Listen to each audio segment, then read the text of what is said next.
This program was made possible by contributions to your PBS station from viewers like you. Thank you. When local growers put great food on Tennessee tables, that's living green. On the next Live Green Tennessee, we stop by Columbia, Tennessee to visit Katharos Farm. Next, we stop by Nashville Jam Company, and finally, we travel to Knoxville to catch up with the Native Plant Rescue Squad. All this and more on the next Live Green Tennessee.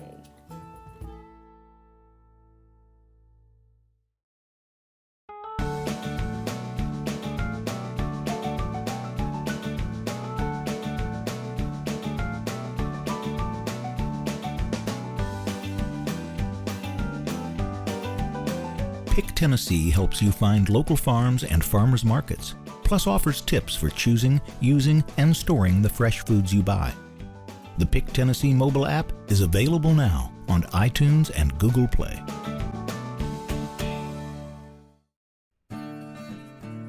What makes our state unique? Find out on the Tennessee Channel,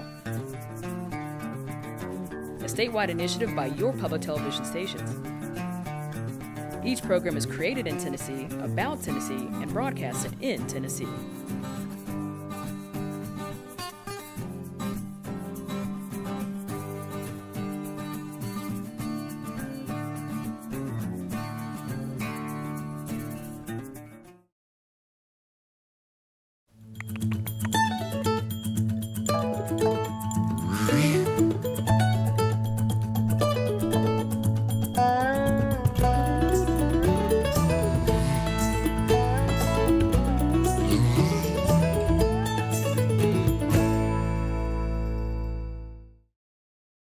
Hello, I'm Melinda Kiefer, and I'm proud to bring you stories from across our great state on Live Green Tennessee.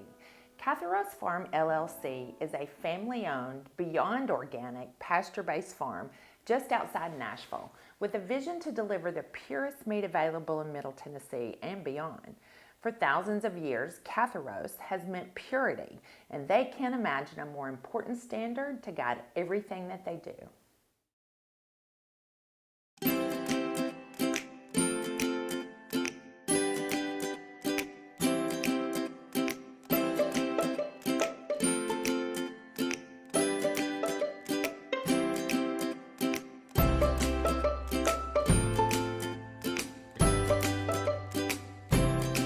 Katharos is a Greek word, a Koine Greek word. It occurs in the Bible. Blessed are the pure in heart.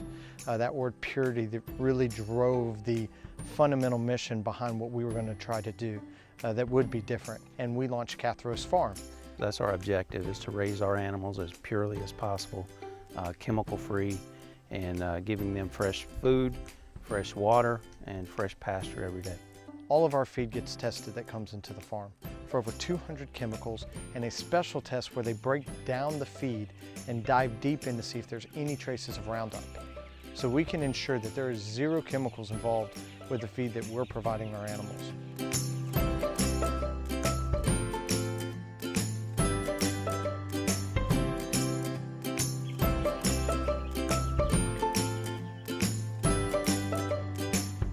We started in about 2010 raising our own meat birds after reading a book that the gentleman was trying to trace his food back to its source, and he realized what a difficult task that was. And that's really what got me started on the journey of wanting to know where my food comes from and caring more about where it came from. We met the Parker family, and we were going to church together, and they were homesteading, and they gave us some of their food, and it was outstanding food. It tasted differently, and with children, we started saying, there's got to be a better way. There's got to be something better. There definitely, in this part of the country, is an awareness of integrity food and people wanting to know where their food comes from, and our customers really appreciate that. And our first step was to go for organic food. And then we started learning how many loopholes are in that system. So we said we're going to go to local farmers. And then we saw some challenges that existed with what we wanted was purity. We wanted to find a food source that turned the clock back 100 years before The industrialized complex got involved. We get questions like, do you dock your pigs' tails? No, we don't. Do you put rings in their nose? No, we don't. We want the pig to be the pig. So we embrace the narrow way in our spiritual lives, and now we're trying to follow that same philosophy in our physical lives as well, and the way we raise our animals. We're so used to in our culture what's fast and convenient, but do we always ask what is good and healthy for us and our families? And so for us, that's a new question that the community is exploring, and we're trying to be an answer.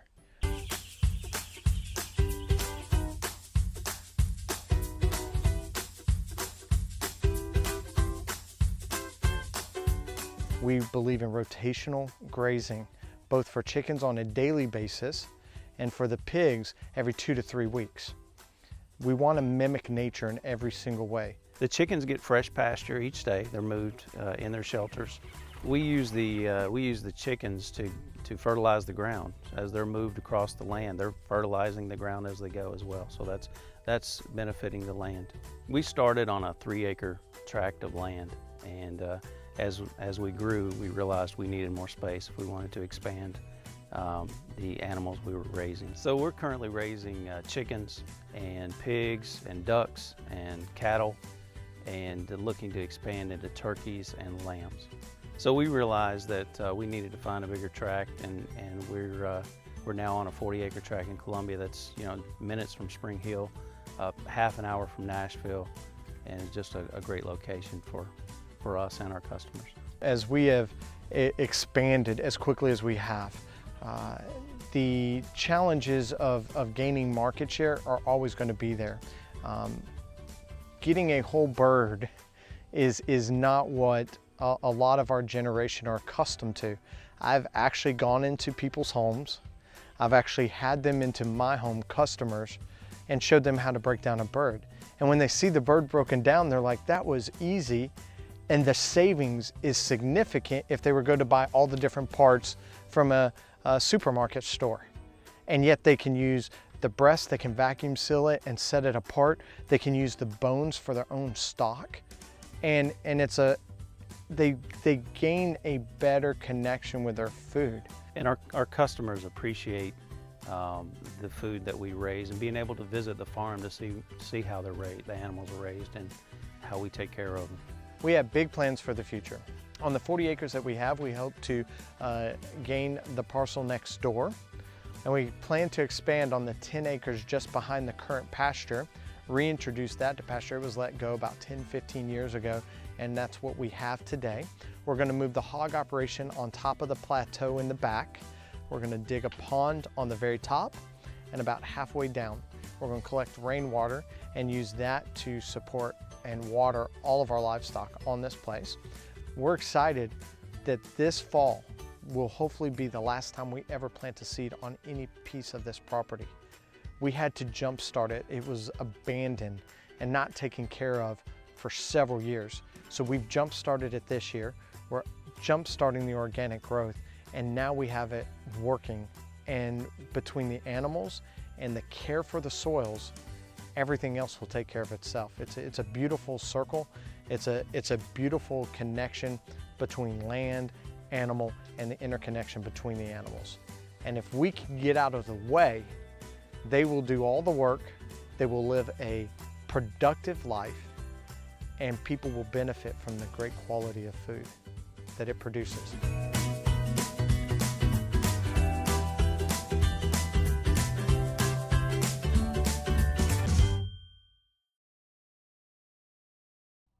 The kitchen may be a little bit bigger now, but Courtney and Gary at the Nashville Jam Company still make every batch and fill every jar just like they did when they started a few years ago.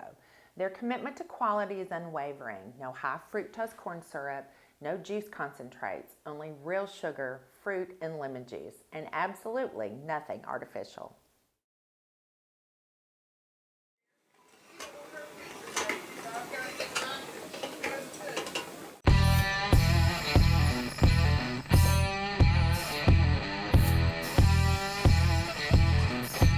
My name is Courtney Barron, and my husband and I own the Nashville Jam Company. We make jams and jellies, sauces, and distribute them locally and different states, from Texas to New York. We started as just a hobby for something for my husband and I to do on the weekends together. The housing market collapsed in early 2008. We started by growing heirloom tomatoes and turning those tomatoes into salsa. We had a large garden, and every night when I would be getting eaten alive by mosquitoes picking the heirloom cherry tomatoes, there was just so many of them. I hated to see them go to waste.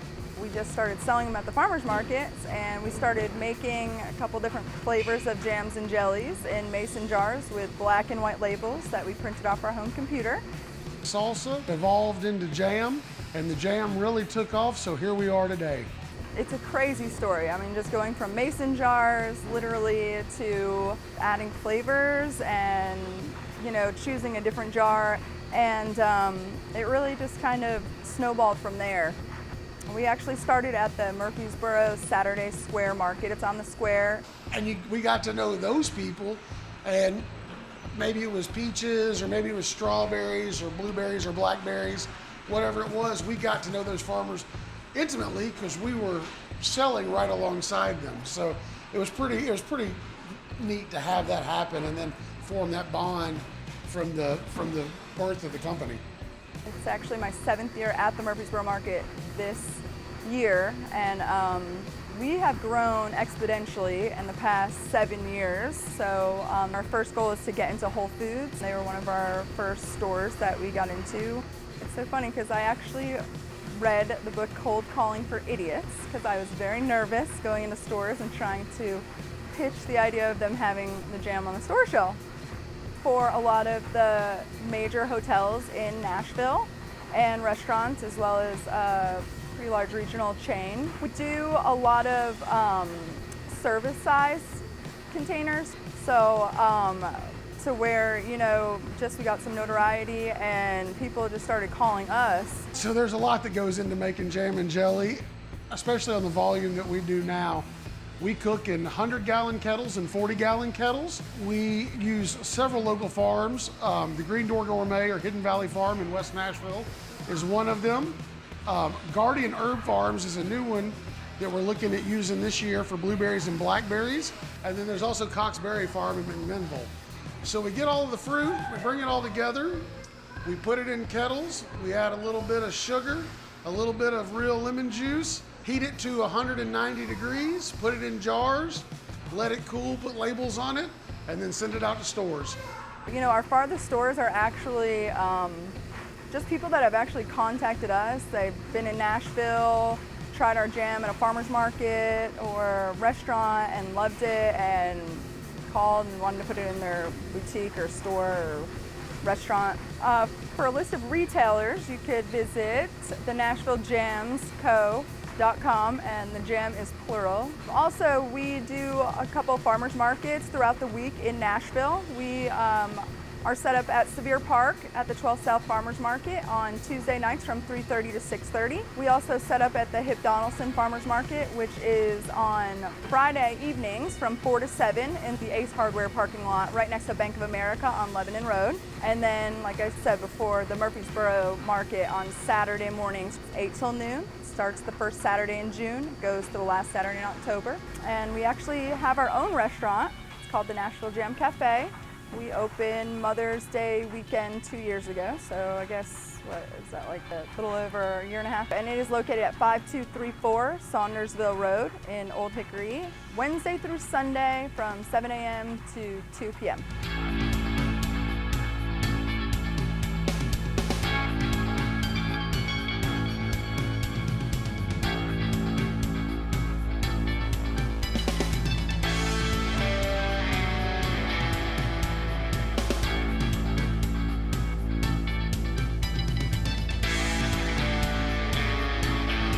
We built a relationship with farmers early on in our infancy, really, because we started out really, really small on our home kitchen stove, sourcing stuff from farmers markets, and then we were returning to those farmers markets to sell our goods. So we were right next to farmers all the time. The great thing about getting stuff locally is you know where it came from. You don't have to worry about any of the guys around here using chemicals or other things to raise their crops that you can't produce. Like Hidden Valley Farm or Green Door Gourmet is an organic farm. Guardian Herb Farms, they use organic methods. There is no pesticides on their berries. So that's very important. You know, fruit not coming frozen from Chile. There's a peace of mind. And then also I believe Tennessee grows fantastic local produce. And when it's in season, you can't beat it. You know, people love it, so. It's been a labor of love. It's a lot of hard work that's gone into it. But if you had told me, 7 or 8 years ago that it would have evolved into this, I would have never believed you. It's been fantastic. It's been great to see the success. It's been a lot of fun. Me and my wife had a lot of fun. We've opened a restaurant out of it. So it's been a pretty neat ride.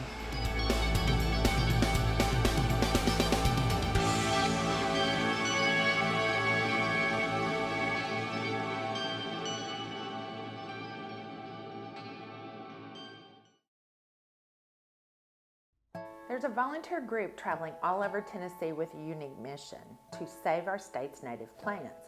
You'll find the Native Plant Rescue Squad transplanting everything from allen root to yellow trillium to save them before they are lost to construction and logging sites. Storage. Look at that one. We put a number out there that we've rescued about 10,000 plants at this point, which is no small number. There's so much of this material that's going to waste and needs to be in people's landscaping. My name is Jerry Mole, and I'm one of the founders of the Native Plant Rescue Squad. Joy Grissom and I are both gardeners and landscapers, and we both have interest in native plants. Between that interest and then seeing development happen, we would see development sites and hear these plants that we're desperately trying to learn about. We saw that they were being bulldozed under. And these plants that we were trying to get into people's gardens as well, because they're great landscape plants. So basically there's a resource, these native plants, that we saw not being utilized because development is going to happen. We're not anti-development, but we thought, what if we form relationships with builders, developers, foresters, and they can give us a call before the bulldozers come in. We can get this plant material and then work to get this planted in people's landscapes. So it was kind of a combination of things with our interest in native plants and then seeing a resource going unutilized.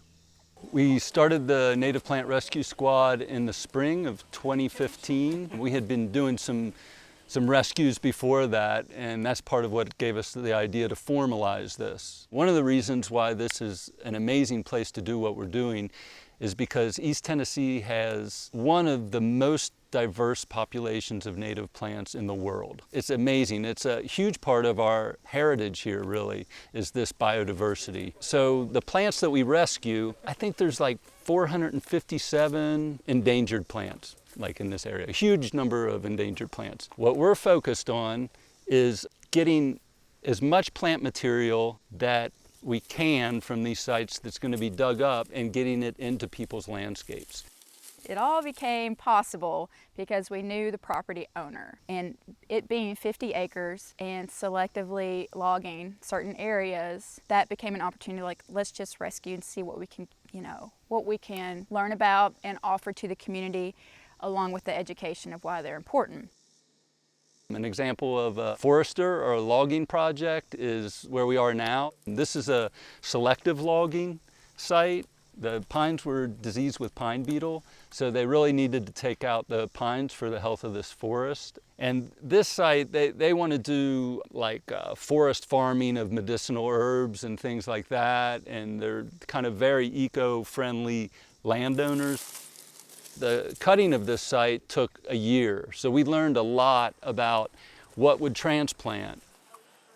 We've been received amazingly well. We had no idea how we would be received. We continue to put ourselves out to encourage more relationships, but the relationships that we do have been great. We try to totally respect what's going on the site. We don't want to get in the way of the development, but if the development is going to happen and the plants are going to be destroyed, we want to be able to come in and take them before the bulldozers come. All we need really is a GPS coordinate and a timeline.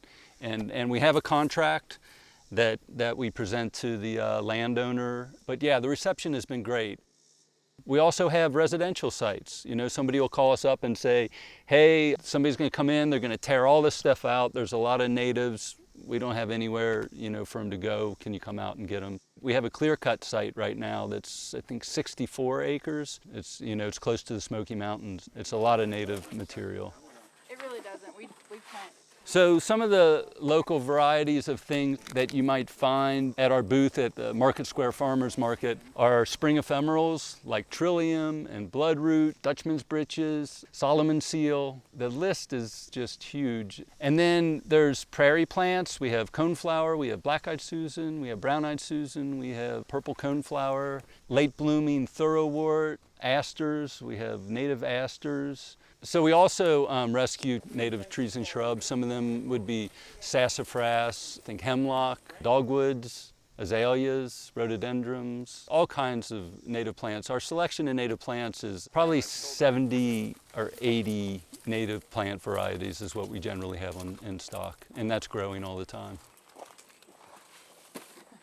If you go towards native plants, there's plenty of them that are really bright and showy, but they're also some of them are pretty subtle, but no less beautiful. So some of these native plants are delicate, and when you find it, it's just magic. That's a celandine poppy. We both feel like it's super important that people plant these native plants. They're beautiful, if for no other reason than plant them because they're gorgeous. But then, you know, butterflies are gorgeous too, and like all these other animals. So thinking about your yard or where you live as habitat and changing that mindset. There's this sensitive and fine-tuned way of trying to get through to people who are going to prefer what their neighbor's planting or what's, you know, commonly used, what looks neat, what they saw in a magazine, things like that. And introducing them to something that's more wild, maybe less unkempt, but when you say the word butterflies and birds, it opens their eyes. And then you're able to open that dialogue as well to why it's important for biodiversity and conservation. There has been a moment every time we've gone that we find some treasure, because we're still learning about a lot of these species, whether it be the ginseng or the golden seal or some rare orchid. That's all good and well, but when we see something that we've never seen before and we have to go to the book to figure out what it is, it's pretty exciting. It really is a way for people to connect to our heritage here in East Tennessee. Knowing these plants, being able to walk out my door and see a bloodroot, you know, underneath the azalea is a connection to place and a connection to East Tennessee. And to me, that's a really, really special thing to have these plants right there with me. Did you see any pictures from the... Thanks for joining us for another episode of Live Green Tennessee, where we take you all across the state into the farms and businesses of those who are making the move to eating fresh, living sustainably, and helping us all be more organic in our thinking and the way we live our lives as Tennesseans. Thank you for watching, and we'll see you next time on Live Green Tennessee. If you would like more information about Live Green Tennessee, please visit our website at livegreentv.org, where you can find everything from healthy recipes to past episodes and more.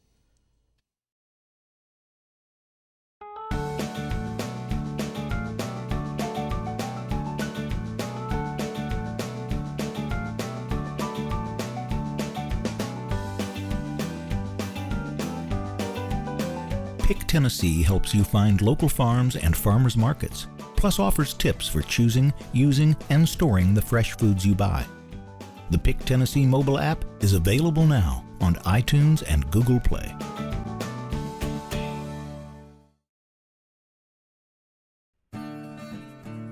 What makes our state unique? Find out on the Tennessee Channel. A statewide initiative by your public television stations. Each program is created in Tennessee, about Tennessee, and broadcasted in Tennessee.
This program was made possible by contributions to your PBS station from viewers like you.